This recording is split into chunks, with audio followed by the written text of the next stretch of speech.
Right.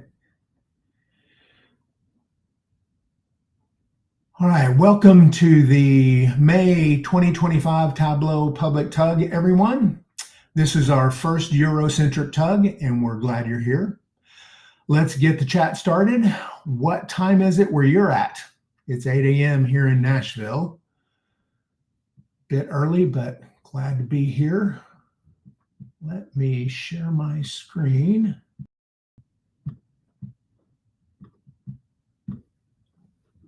All right. We're excited to have two amazing Tableau Public authors and one very talented Tableau Public developer joining us today.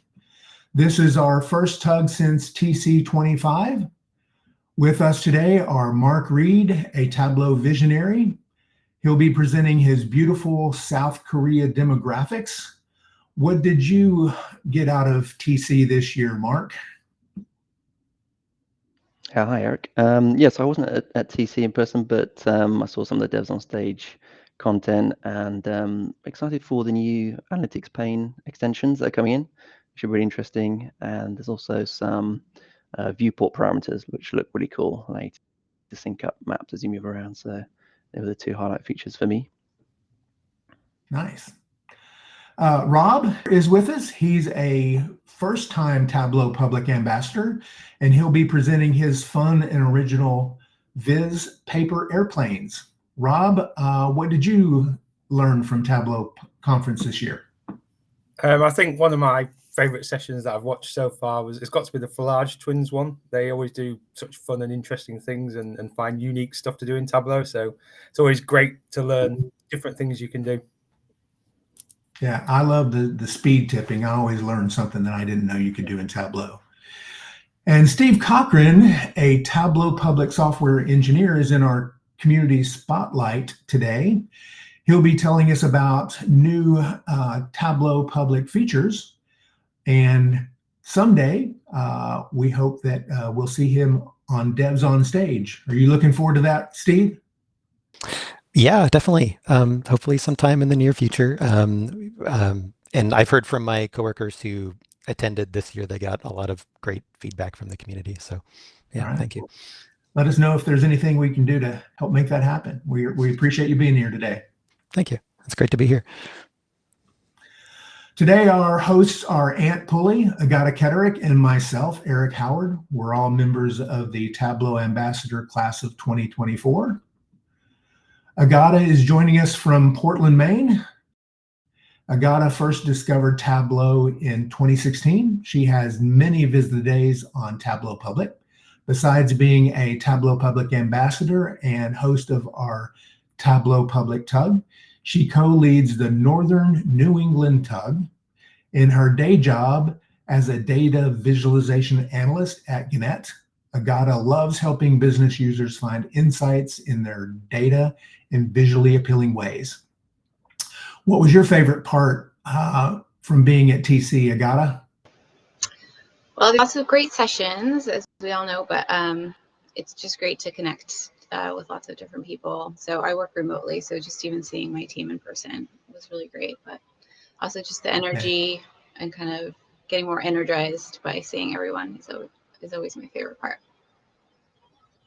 The community, it's the best. Ant is with us today from London. He's a Tableau Public Ambassador Extraordinaire. His latest Viz of the Day was goat butter.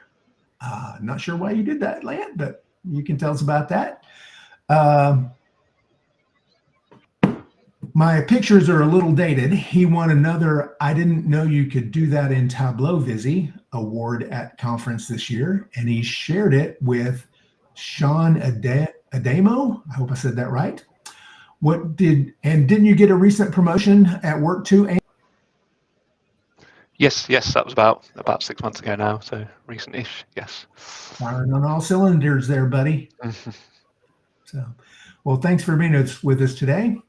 We have some really big news. I am so excited to announce that Lisa Trescott has agreed to join the Tableau Public team as our host starting in July. As a Tableau Visionary, Tableau Public Ambassador, and Iron Viz Champion, she's bringing a lot to the team, and we're looking forward to it. Here's our agenda for today. We'll start off with Steve in the community spotlight, and then between Robert and Mark, we'll have a quick swag drawing. So Steve is a Tableau software engineer. He's here to tell us about 4 new Tableau public features: the manual profile organization, see who favorited my viz, ask me about my viz, and the new side panel. Thanks for joining us today, Steve. Let me stop presenting. Okay, thank you. Let me try bringing up my screen here. Okay, hopefully you can all see my wonderful test profile with lots of test visits. Good morning, afternoon, or evening. I'm Steve Cochrane. I've been a software engineer for Tableau Public for about 3.5 years now. So yeah, as Eric just mentioned, I'm going to go over 4 new features we've added to Public so far in 2025. Some of them you might not know about yet. And then I might still have some time at the end for questions. I'm already talking too fast. I need to remind myself to slow down a little bit. Okay, so first is the manual profile organization. So last year, we released the first version of profile organization, which was the most requested feature from the community for years. The first version that came out last year enabled users to categorize their vizzes on their profile using generative AI. And now, after lots of helpful feedback from the community, we've added the ability to manually categorize your profile as well, without any need for using the generative AI if you don't want to engage with it. So this went live in March. So I'll give you a quick demonstration. So I have 10 published vizzes here. 10 is the minimum needed to start using profile organization. That's when this Organize Your Vizzes button appears. So I'm going to go into that. I'm going to click on to Organize My Categories. And it starts pre-made categories of recent and other. So I can just start adding things in. So I've got some Makeover Monday vizzes there. I'm going to start a category for that. And then I just have some tea and coffee categories here. So we have our new categories, and now we can add some vizzes to them. So I'm just going to, so for Makeover Monday, I'm going to click on all of these. We have our 6 vizzes in there. I'm just going to do some tea and coffee here. Cool. So now we have our 3 categories. And we can also reorder them however we like. So if I want my profile to look fresh, I'm going to put my recent vizzes up front maybe. And I can put Makeover Monday in front there. You can use the keyboard for this as well. And I think that's looking good. So I'm going to click Save here. So auto categorize, this is still here. And you can still use it. One good use for it is if you have a profile that has lots of vizzes, like 100 or more maybe, this can be useful to get you started and get a good initial pass on the categories, and you can combine the automatic and manual approach as well. So you can start with the automatic, and if it's not quite the way you like it, you can then fine tune it by moving some vizzes around, changing some of the categories. It gives you something like that. Cool. So I'm going to click Save. And now I've got my new profile. So I've got the recent Makeover Monday and coffee and tea right there. Well, I like that you didn't actually have to click on the little check boxes to select them. You could like click anywhere on the line. That was neat. Cool, thanks. Small things. Yeah, it definitely makes a difference. Okay, so next I've got two kind of smaller features that we recently added that I hope will help Public feel even more like a community. So the first one is Ask Me About My Viz. So you've probably been browsing around Vizes before and saw someone's Viz that really impressed you, or saw some technique that you hadn't seen before and maybe wished you could ask the author how they did that. So we've added a feature just for that. So if it is disabled by default, just for privacy, but I'm going to enable it for my profile here. So I'm going to go to Edit Profile. So under Contact Me, there is a new Display and Ask Me About My Viz button. So I'm going to enable that. And just like the Hire Me feature, you can set a different email address if you want emails to go somewhere else. I'm just going to keep that and click Save. And now, for anyone going to any of my Vizes, there is a new Ask Me About My Viz button in the top right. And if you click on that, this should give you something very similar to what we have for Hire Me as well. So I'm just going to say, hello, how did you do that with the Viz?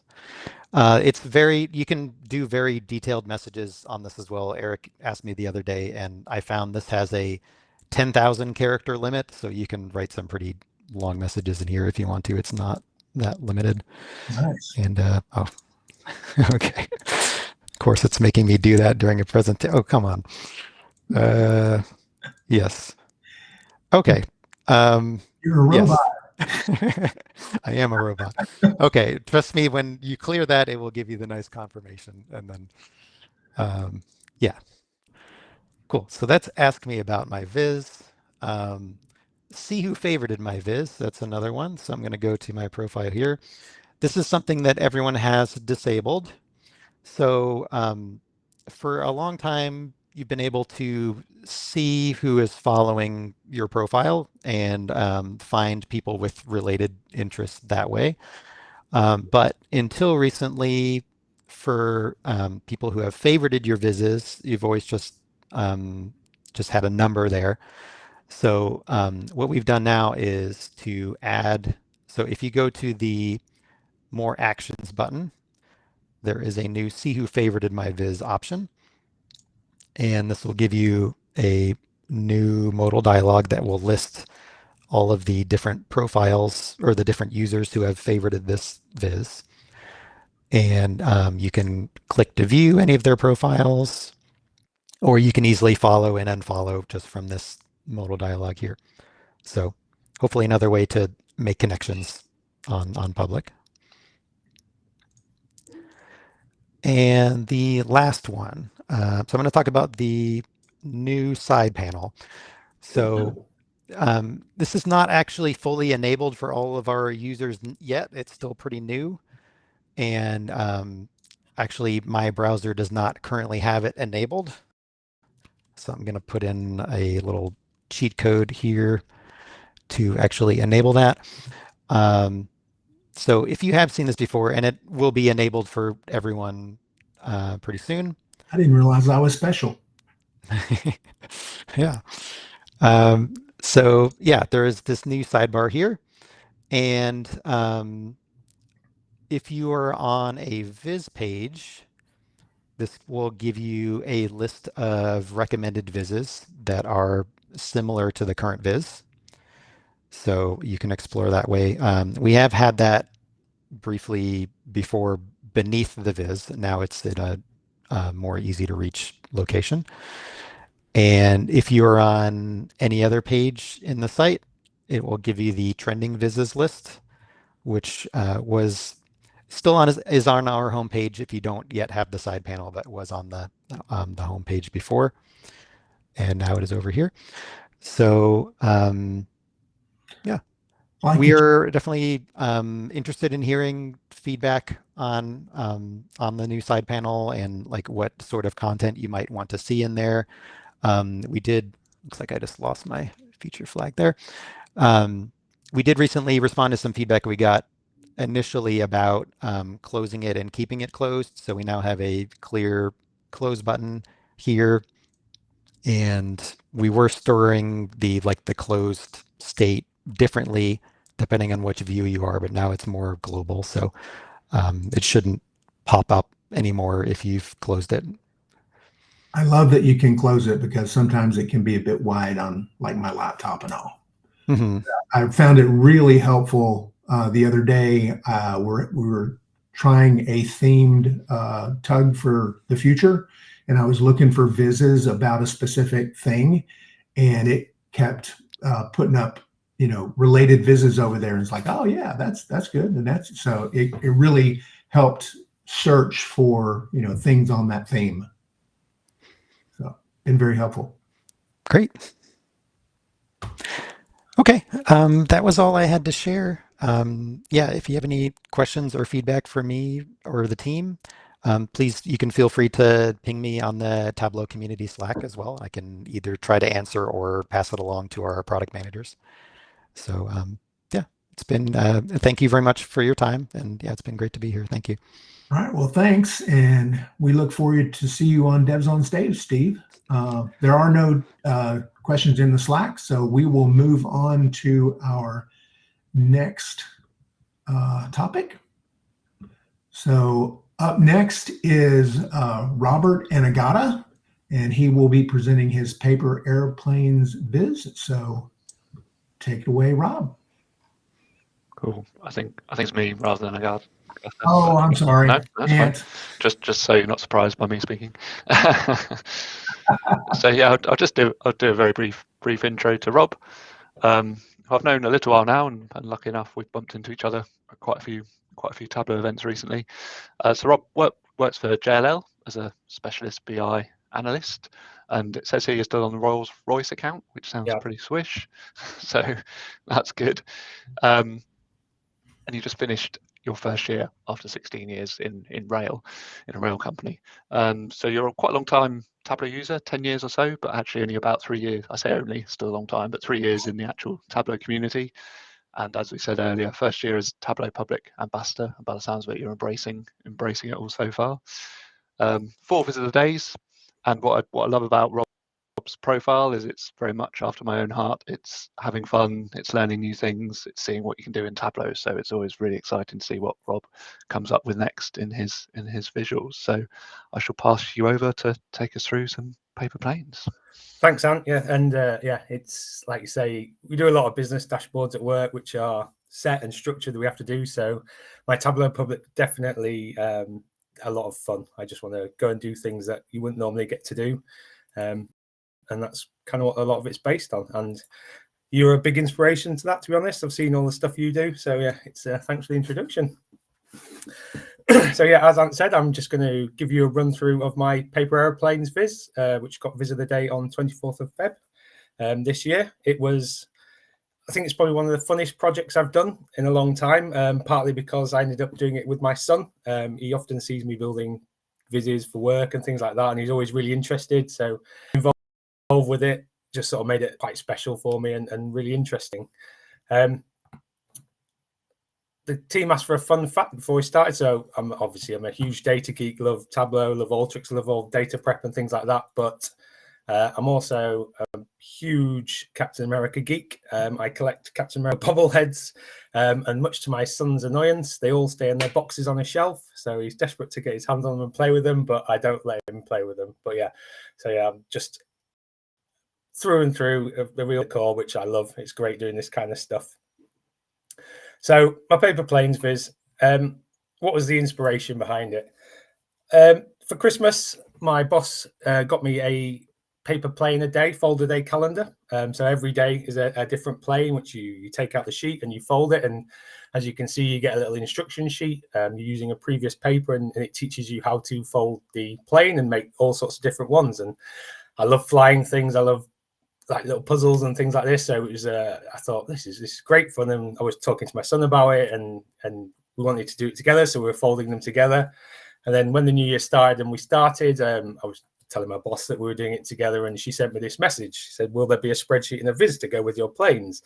And instantly it sort of clicked. I said, yeah, brilliant. This is the viz I can do with my son. We can actually make this into a viz, collect some data on it, and yeah, just do something together. Obviously get them at a young age, get them into data viz, and then they'll never leave. So that was how it happened. That's why we decided to build the viz around it. And obviously I discussed it with him, and we came up with an idea. And the idea was, so every day we had a plane, we were going to build them. So we took it in turns to build them. He'd build it, I'd build it, and we rate how hard it was for each plane to build. So we're going to scale it on how technical it was. Some were easy, some were a couple of folds, some weren't. So we sort of had a little sliding scale of 0 to 5 of how difficult we thought it was to build. So we collated that data. And then what we also did, we set a little mark from my office door down the hallway of the house, which did become challenging for some of the planes that didn't want to go straight. But we then used our high-tech household tape measure to measure how far these planes would go. So I think as data collection goes, this is probably one of the funnest data collections I've ever had, building and flying planes with my son and measuring how far they went. And this is where the data came from. There wasn't a huge amount to it, as you can imagine. It's just the dates, the names of the planes, our rating of how easy they were to build. And then the only 2 numbers we sort of needed after that to plot out this idea was how far the plane went down the corridor and how tall we both were. In the end, we built it based on my son's height because it's kind of ended up being his viz. So the idea was, by having the height of the throw and the distance of the throw, we'd have XY coordinates, so we could then transfer that across to Tableau using map layers and XYs, lats and longs, that kind of thing. So yeah, really, really simple data set for this viz. The only other thing I did add was, because when we'd sort of we were planning this through, he drew a little picture of how he wanted the viz to look. So he drew a little boy throwing planes, and there was loads of lines going in arcs. He said, that's what we're going to build, Daddy. And I instantly panicked because I'd never built curves in Tableau before. I wasn't really sure how to do it. But I did a bit of digging, and I'll bring up some links shortly. And there's loads of great tutorials on how to do these kind of things. So I soon realized we needed some data densification additions to this data set. So these were the 2 data sets we used, the XY coordinates of the planes, and then this set data densification list, which is just a points from 1 to 48, all with different numbers attached to them, so the curves can be created. So yeah, like I say, probably the funnest data I've ever gathered. So I'm not going to do too many more slides. I'm going to actually jump into the viz and talk you through how it was all built. But before we do, like I say, there was resources that I needed to look at to understand how to do some of the things I did. And that's the beauty of the community. There's always someone out there that's done really clever things, a lot smarter than me, and they've already worked out how to do it. They've written blogs, lots of different things on it. And these were the 2 that I used. So CJ's radial chart, which appeared in the viz, I did a very similar thing replicating his template. And Brian Moore has got a great blog on how to build curves in Tableau, and particularly the Bezier curves was the one I was using for the throw. So he talks all about the mathematics and what calculations you need to do it and things like that. I'll be 100% honest, even though I was pretty good at maths at school, it still sort of boggles my mind a little bit what's going on with some of these sigmoid calculations and cos and sine and things like that. But again, the beauty of these tutorials is they walk you through step by step exactly what it is you need to do. So yeah, definitely recommend checking out those 2 blogs. Okay, so let's jump into Tableau and look at the viz. But before we go over to Tableau, here's what the viz looks like. And again, the idea was, because we were building origami, we wanted to come up with an origami style viz. So we wanted the viewer to be able to unfold it as if they were looking at some origami. But in the end, there's only 2 real main bits to this viz. We've got the boy throwing the planes, which go into the streams, and then they come down into this little funnel, which we wanted to then spread out so the user could get a good idea of how far each plane went. Obviously, you've got the distance markers along here, so you can quickly see which was furthest and shortest. But we also wanted to do it by days of the week and days of the month, sorry. So as you go around the month, you can also see how that impacted the throwing distance, and whether which day we were throwing on it impacted it as well. Were we tired one day and so didn't throw it as well as we could have done?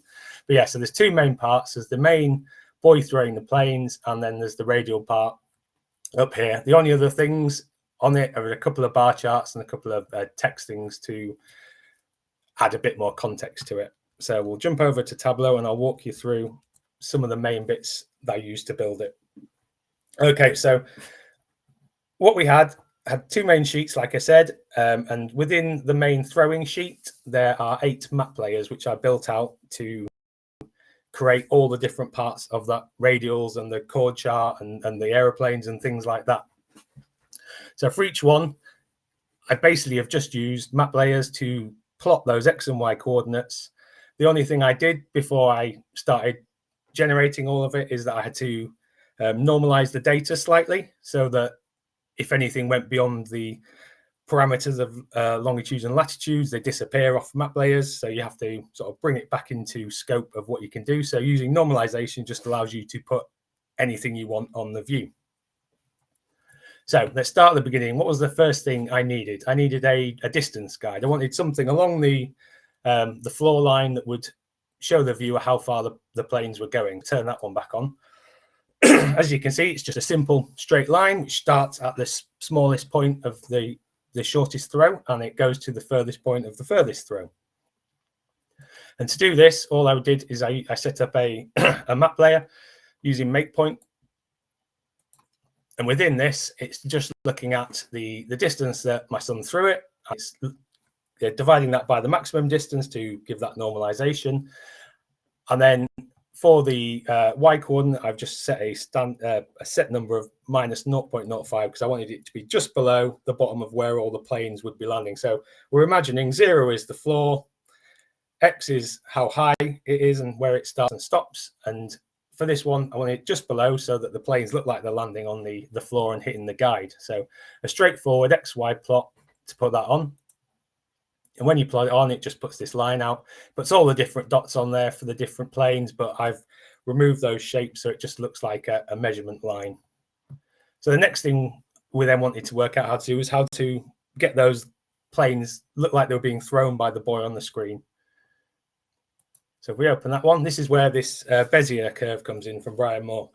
So again, it's a straightforward idea. We are starting at the point of 0 on the x-axis and then the height of my son. So it's all coming from that same throw point. So it looks like the boy's throwing it. And then they're all ending at the 0 point along the y-axis. And then depending on how far each plane went in our measurements, they all have their different positions along there. And again, if we go into the make point for this one, it's slightly different to the other one.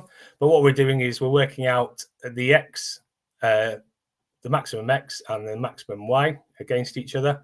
And to do that,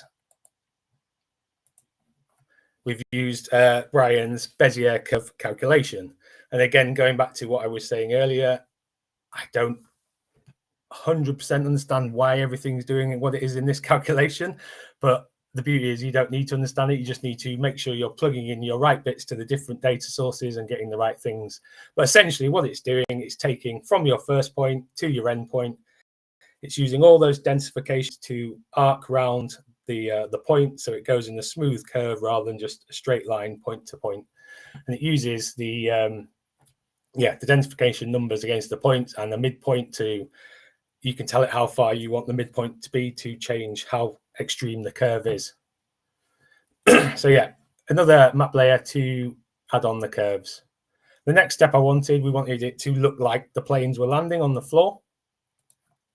So this is where we brought in the endpoint, and we just used a image for this one. So I just created some paper airplane shapes on an online Photoshop and slightly changed the angles of them a bit, so they all look like they're hitting at a little bit different angles depending on how far they're going. So it looks like they're being thrown. And again, this is a similar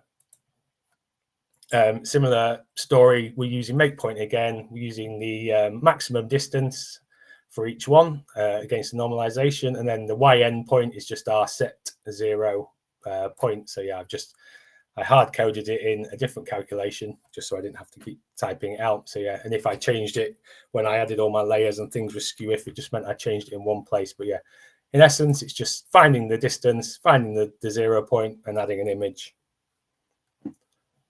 Next thing we wanted to do was then sort of bring this all back down into a funnel. So it sort of looks like they're all being collated and then spread out into the chord diagram. So we created a sigmoid curve for this one. And again, Brian's tutorial has all the calculations you need if you want to work out how to do sigmoid curves, but they use a similar principle to the Bezier, except they curve around in more of an S shape, let's say. And with it again, it's a similar story to before. We're using, we lost it down here, there, but sigmoid. It's just using the X and Y of how far the plane's going versus the sigmoid calculation, and that's the bit over here,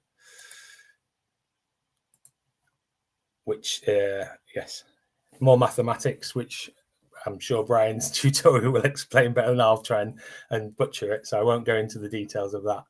But as you can see, we're now starting to, just by adding single layers at a time with all the different points in this one view, we're starting to build up all the different bits of how the viz looks to get it to create this story of show these planes going across distance and then funneling down.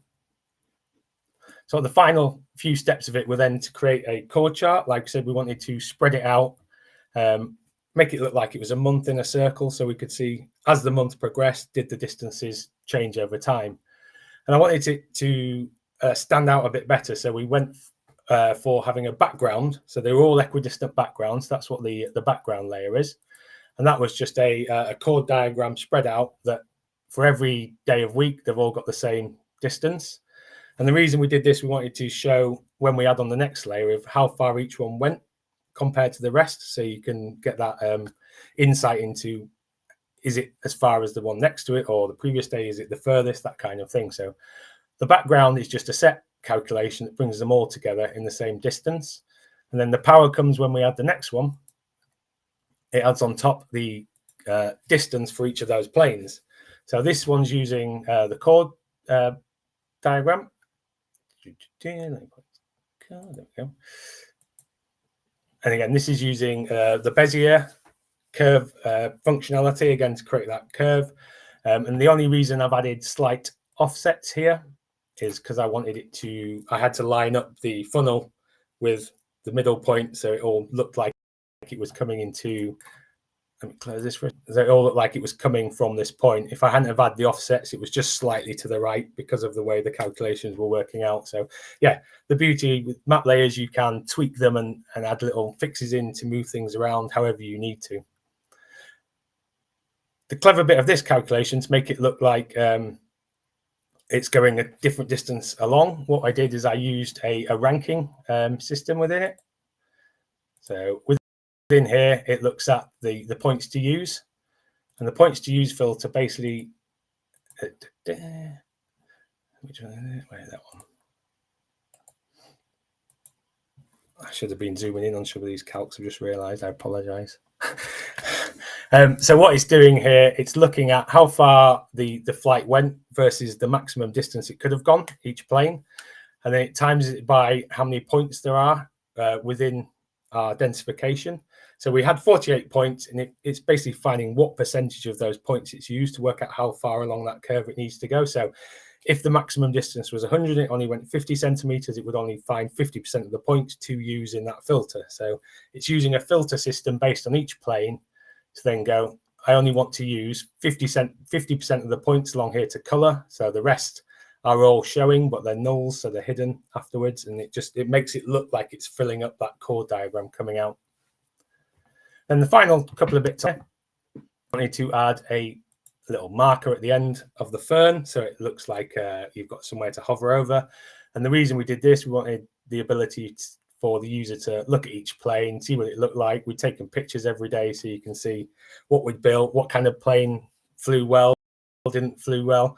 Yeah, just a bit more insight into how well each plane did.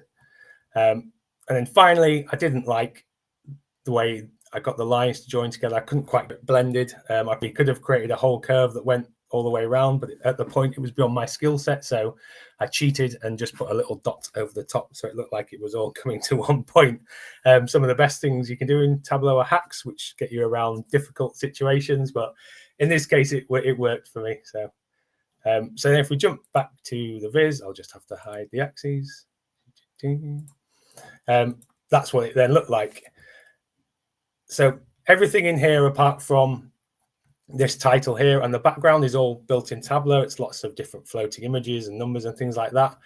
I try to build as much as I can in Tableau. I think it's a good challenge to try and create all the different things, but sometimes you just want a funky background or a funky title to just add that bit of pizzazz. And one of the two tools I use the most for that is a tool called Canva. There's a free and a paid version, but the free one you can build and design pretty much anything you want. It's very much like Figma, but the slight difference I found with Canva, I found it easier to use, and you can do lots of animation things as well. I've done in some other Vizes where you can animate things so they look like moving and then save them as URLs and bring that into your Viz. But yeah, so everything's Tableau built. The last sort of couple of good hacks in here, which, well, not hack, good Tableau tips to get the unfold. The way we did it, the way I did it, I really wanted it to move and animate, but it was too difficult to fix all the points to do that. So I did a simple dynamic zone visibility hiding. So this is just a gray sheet that matches the background I had. And I added a button which was doing a true or false. So whenever this button's clicked, it is turning from true to false and vice versa. And all that's doing, it's just hiding or unhiding the sheet that's over the top. But it gives that impression of the Viz is opening up for you. It's then giving you all this extra wealth of information to investigate and play with.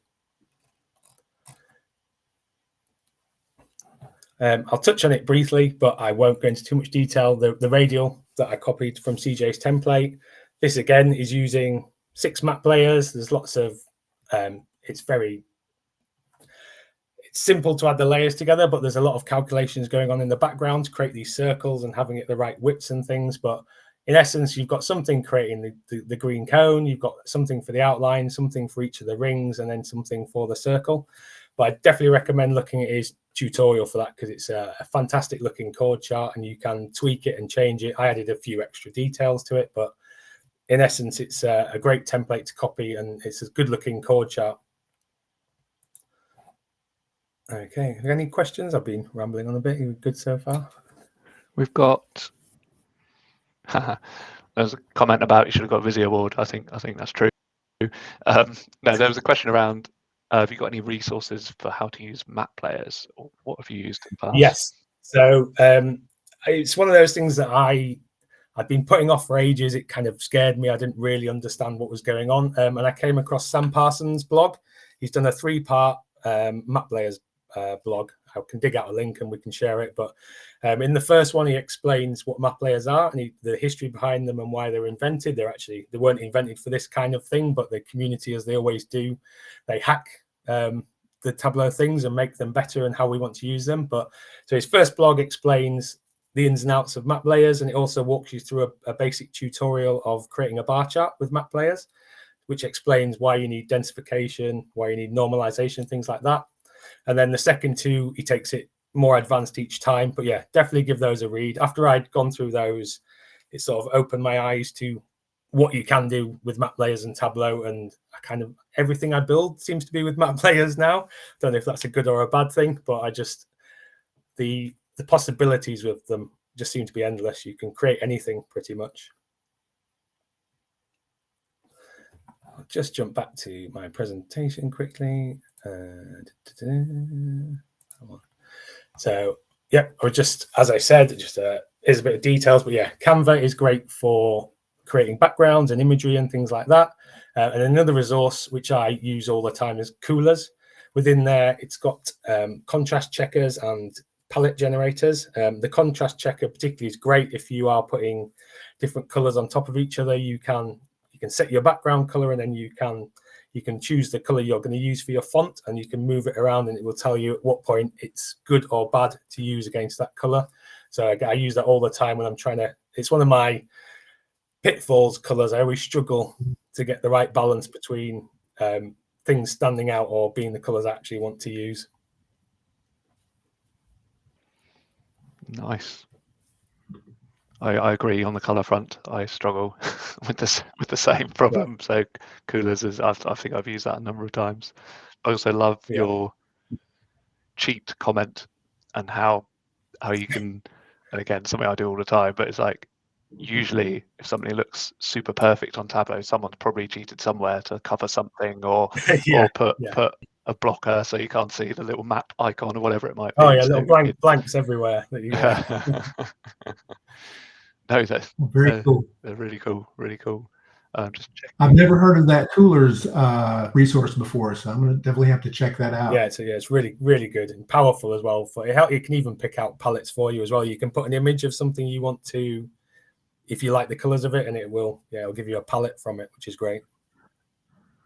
So it's a palette specific to Tableau. You can just put into your preferences. I think you'd have to put the code. Is it the hex? It gives you the hex codes and things. But that's good enough. I think, well, obviously, with the new features coming in Tableau, where they're going to generate palettes anyway, aren't they? So it's that will make life easier. Cool. Yeah. Well, thank you, Rob. Yeah, thank you very much. That was awesome. A lot of people were duly impressed in the chat there. All right, so if you'll stop sharing, I will take over for a bit. It's time for our Tableau swag drawing. I just realized I need to update my example wheel here because we have new Hall of Fame visionaries that I need. But that's for another date. So I have loaded everybody into the wheel. So let's see who our winner today is.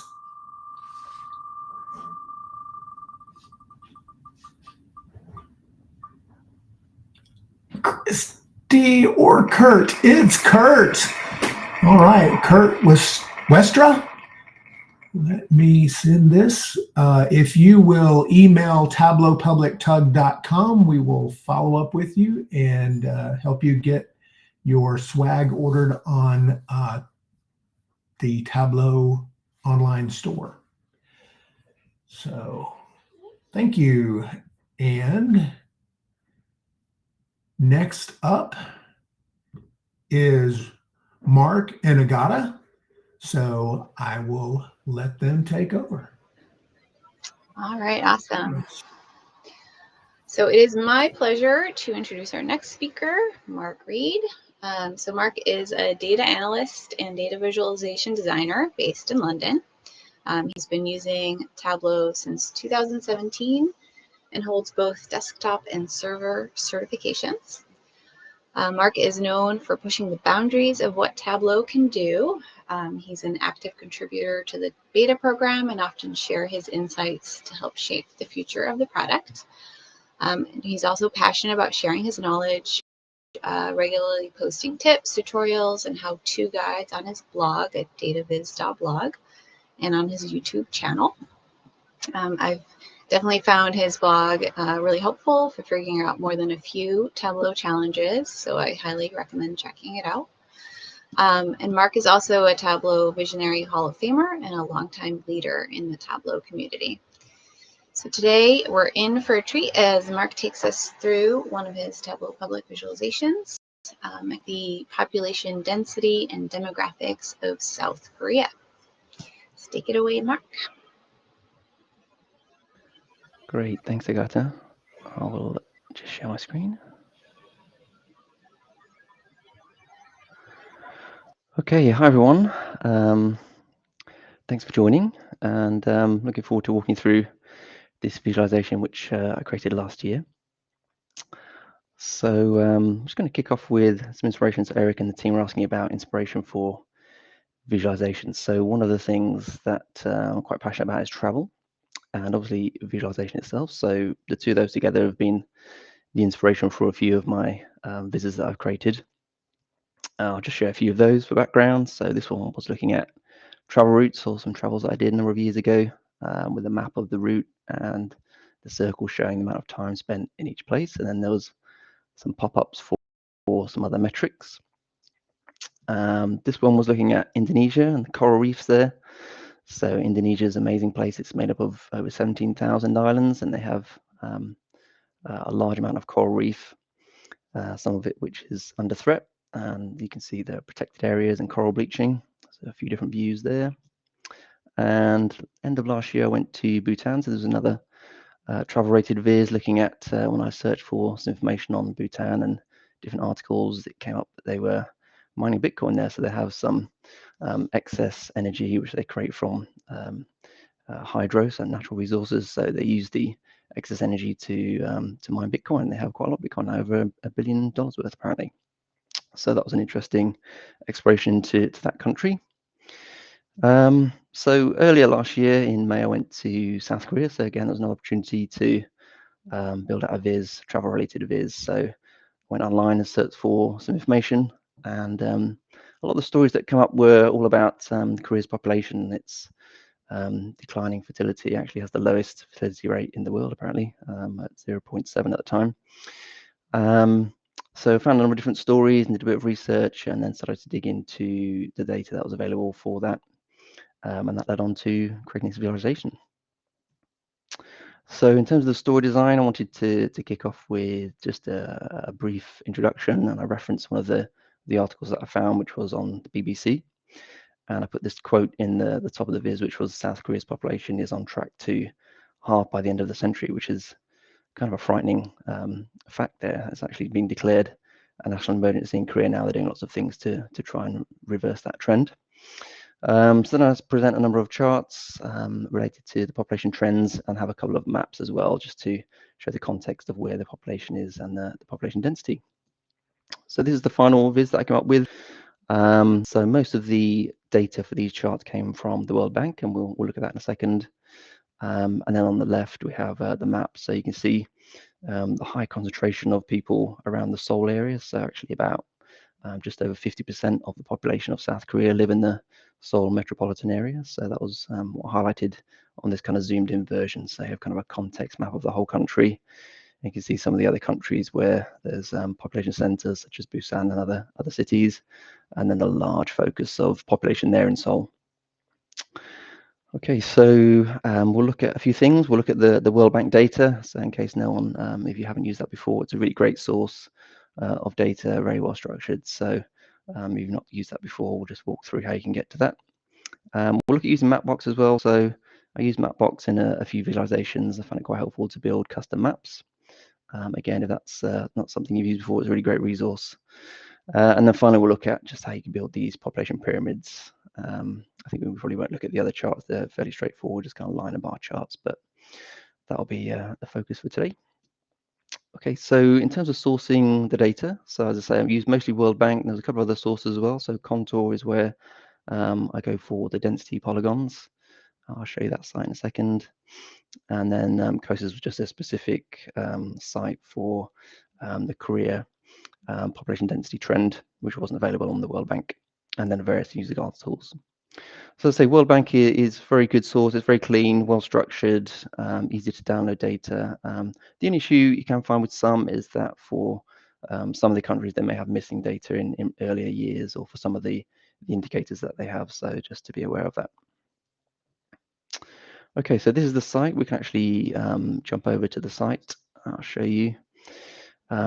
So there's various entry points into this. You can go and explore data and resources here, and then you can start to search by theme or topic or by country.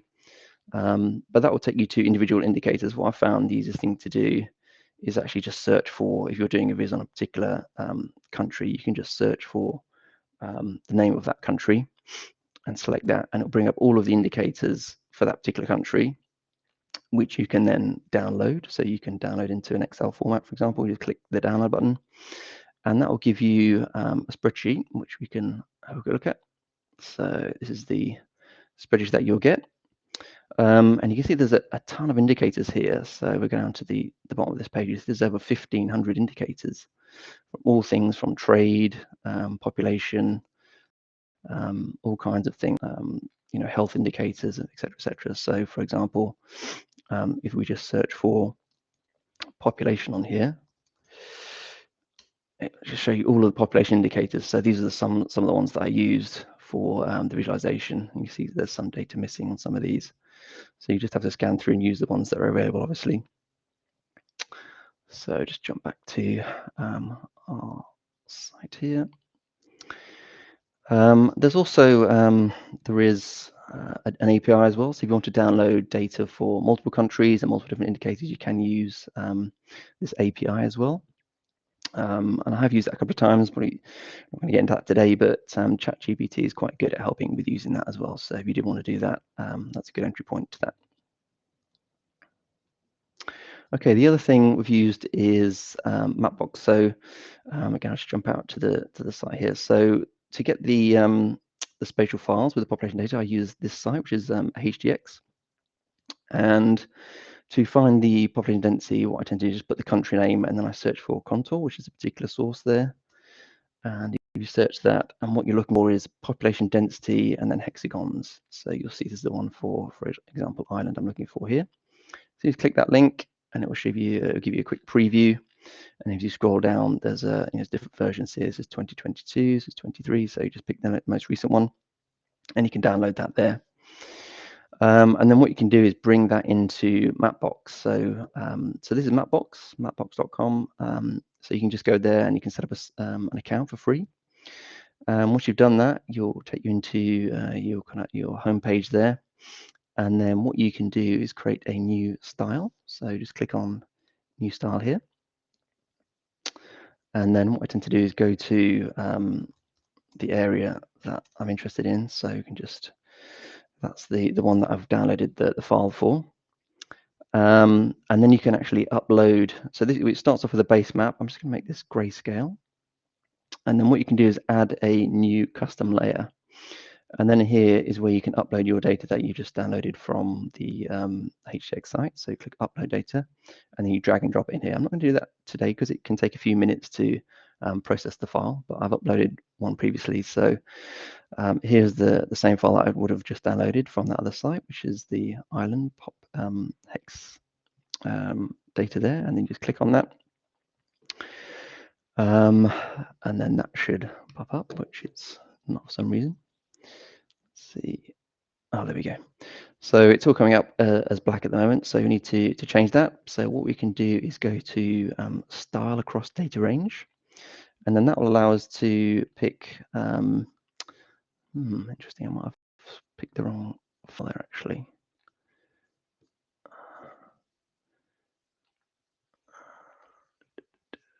Oh, that's interesting. Let's try that again. Oh, there we go. So now you've got one of the fields in that spatial file that I downloaded is called population. And then what you can do is apply some colors to those. So you can start off, for example, in light red and take it up to, let's say, dark blue, something like that. A bit darker. Yeah, there we go. So that is now styled to show the range of population in each of those hexagons. And then what you can do is publish that. So we'll just publish that as a new file, done, and then you can share that. And then if you scroll down and go to third party and click this drop down and go to Tableau, you can then copy this address here, and that's what you'll use in Tableau. So if we go over to Tableau now, and I have to admit this did give me an issue earlier, so we'll see how we get on. And in Tableau, if you go to background maps and add a Mapbox map, you can give it a name. I'll just call this Ireland. Let's call this pop. And then you just paste in the URL that you copied from Mapbox. And we'll see if this works. Okay, so I had the same issue earlier on. It just wasn't working for some reason. So sometimes it does is it kind of times out. So you might just have to come back and reload that, but that should work. Let's see if we go to, let's try to South Korea, and I'll load up my other map, see if that works. So let's just change this to normal again. Go back to site, see if we can get this working. I'll copy my South Korea map here. Let's copy, go to third party again, Tableau, copy that. And we'll try and use that in here, see if this works. background map. Add a map box map again. I'll just call this temp. There we go. So that's working now. Okay, so now we're using Mapbox to generate the map for the background in Tableau. And it's quite nice because now you can see we've only got one mark in here. It's not loading up loads of marks, so it's quite quick actually, a bit quicker than if you'd try to load this all up in Tableau. You can see it's quite quick to respond. So that's one of the advantages of using Mapbox in this way. So let's jump back to our presentation here. So that's how you can include some Mapbox maps in Tableau. I know I jumped through quite a lot there. I do have some blog posts on that. So on my site, there's Mapbox data visualization blog, and then also getting started with using Mapbox as well. So I stepped through all of the steps I just went through, all the dialogues and screenshots and things. So, and of course, Mapbox itself has various help pages and tips and what have you to help you there. So don't feel you're a bit lost there. That was a bit rushed.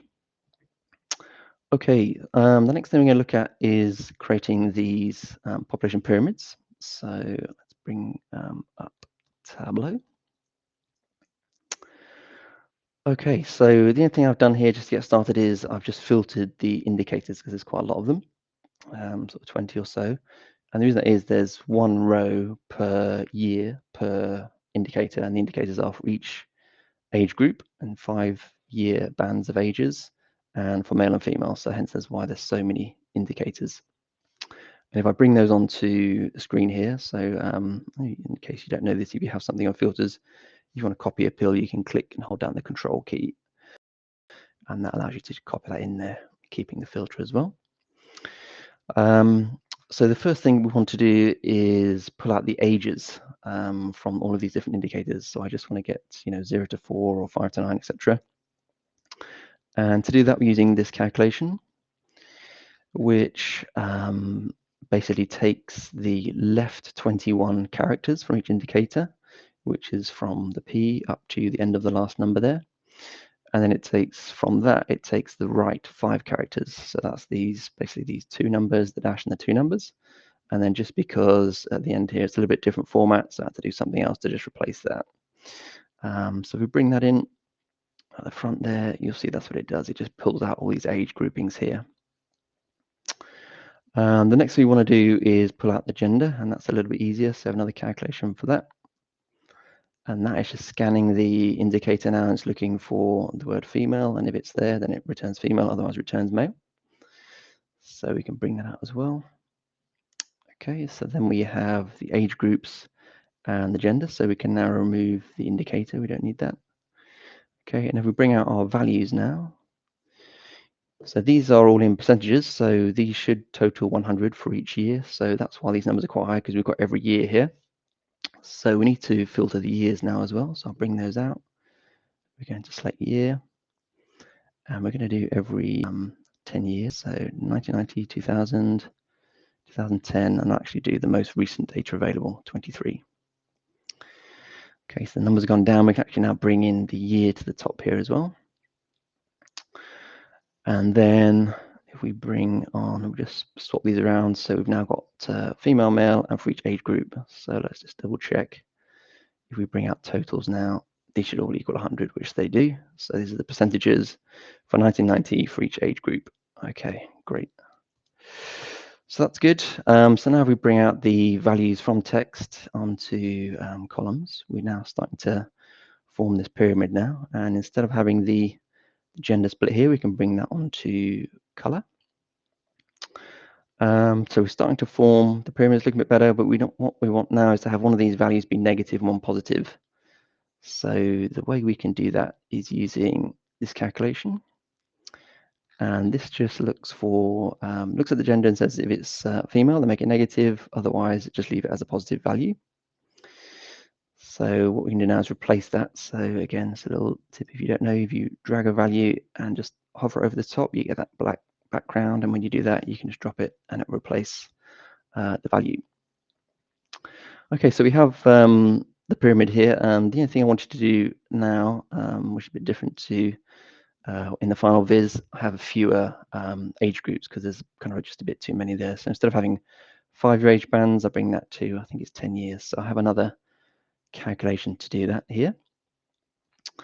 And this just groups them up from 0 to 4 and 5 to 9 come into 0 to 9, 10 to 14, 15 to 19 come into 10 to 19, and so on.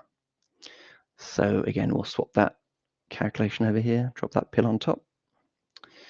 And then we just need to reorder these. So to do that, we can just sort the values in this field. Now we're going to sort those descending. And that almost gets us there. And we just need to drag this 0 to 9 one down to the bottom, and that will turn that into a manual sort. And that is the population pyramid. So then we just need to tie that up with some formatting. We can remove these headers and remove the lines and so on. And that's how you create these pyramids and these population pyramids. So that is that demo. And if you want to have a closer look at any of the things in the workbook, you can download that. It's on my Tableau Public. And there's over 200 workbooks there. You can download any of those. And I'll leave you with a few other resources as well. So I have a number of mapping resources. It's something I like to experiment with. So there's a number of workbooks on there looking at buffers and map layers, make line, make point, etc. And there's some blogs to go along with that as well. And then I have a few video tutorials as well on my YouTube site. So again, looking at map layers, spatial joins, buffer functions, and a few other things. So hopefully there'll be some useful resources to get started. And obviously there's hundreds of other resources in the community. So do look out for those as well. So that's it from me. Hopefully that was useful. I'll hand back to Agatha or Eric, and happy to take any questions. Thanks. Yeah, that was great. I headed over to the to the website to see what kind of population density map data I could download. It's always fun to try to see this, to see all these different resources. It's great. I don't see any questions in the chat. Does anybody have any questions for Marc? All right, Eric has one for you. So what inspired the color palette for this for yourself? Yeah, that's a good question. So there's a few color palettes I use quite a lot, which is one of them is Viridis and one is Plasma. The Plasma works better with a dark background, I find. So they're quite nice when you have a kind of a range of values, and some of them are quite disparate. So if you have a kind of, with this population spread, Seoul was very high and the other ones were quite low. So it helps to just kind of view that range of values a bit easier with this particular palette. So yeah, they're ones that I use quite a lot actually. They are, I don't think they are built into Tableau or something. You might have to import those, but they use quite a lot, yeah, for maps. So did you set those colors in Mapbox or in Tableau itself? Yeah, so I actually have them in my, in your preferences file. You can bring them in there. So if you search for Viridis palette or Plasma palette, and I'm actually forgetting now, I think they actually might be in Tableau now in the more recent editions, so you can probably find them there. But if not, just search for the palettes online, pretty easy to find, and then you can just bring all those hex values into your preferences file. Or as I think someone mentioned earlier, actually you'll be able to do that directly in Tableau soon, which is great news. Yeah. But yeah. But for that map, did you have to did you color the polygons in Tableau itself, or did you do that in Mapbox? Yeah, that's a good question. Yeah, I did actually do that in Mapbox. So I think I demoed that briefly just with 2 colors, but you can actually change that to have a number of step functions. So I think I created maybe 10 steps and then just colored them manually at different set levels to match the Plasma palette as well. So the different population figures specific to South Korea. So it went up in the ranges. So it kind of replicated what you might do in your TPS file with the different colors there. I just did that in Mapbox as well. Cool. Thank you so much for joining us today. Yeah, thank you. Eric, wrap us up. Back to me. So, all right, let me share. We've got a few things to go over. One of the things that I was really excited about from Tableau conference was the announcement of the Tableau Community Slack. If you haven't heard about it, I don't think I can present that. So yeah, go to this tableau.com community Slack/join to connect with it. Tableau used to have a great community on Twitter, and it seemed like you could reach almost anybody on Twitter, but that really fractured lately, and so people went to Blue Sky and LinkedIn, and there's no place that you can really get hold of, just everybody. And so they're really trying to position this Tableau community Slack to be that space. So if you haven't joined, please go out and join. I believe all of the visionaries and ambassadors and all that will be joined as they move our communities over to that. So it'll be a great place to get hold of people that you want to ask specific question to. So yeah, I highly recommend that you go out and join. I was a little disappointed that they didn't play it up more at the keynote speech, but yeah, I think it's going to be a good thing in the long run for the Tableau community. All right. And if you want to have a Viz of the Day, build a Viz that is timely and topical, highlights a new Tableau feature, spotlights the diverse Tableau community, includes a novel chart type or Tableau trick, communicates a key insight or story, or as we've seen with the Vizes today, make it visually stunning. I think we had that in spades today, so thank Mark and Rob. So we appreciate you joining today, and please tell everyone in the Data Fam to join us at the next Tableau Public TUG. We have canceled the June TUG because everybody seemed to be on vacation and we couldn't get anybody to present. So our next TUG will be in July, and Lisa will be with us. So join us in July. Thanks. Thanks, everyone. All right, let me up. I hid my screen.